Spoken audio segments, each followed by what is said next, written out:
The lost and found at my school started returning things no one reported missing.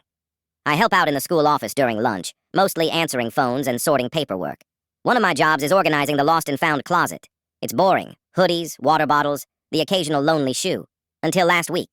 I opened the closet and found a neatly stacked pile of items on the top shelf that definitely weren't there before.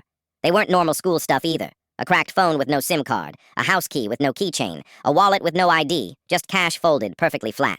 Each item had a small white tag tied to it. Not names, dates. I asked the secretary if anyone turned those in. She looked confused and said no one had reported anything missing all week. At the bottom of the pile was a notebook. No cover, no title. Inside were handwritten entries, short, precise. Monday, returned successfully. Tuesday, owner unaware. Wednesday, delay acceptable. I didn't recognize the handwriting, but something about it felt familiar.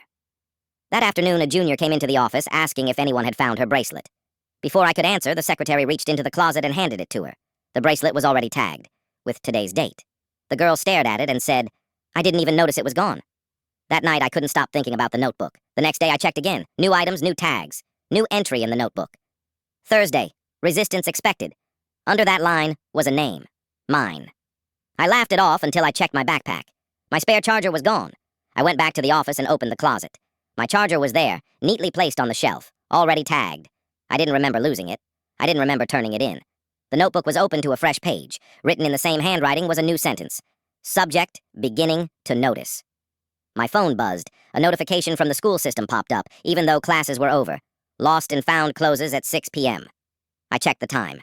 5:59. The closet door slowly creaked shut on its own, and from inside, I heard something being placed gently on the shelf. Something heavy. Follow for part 2.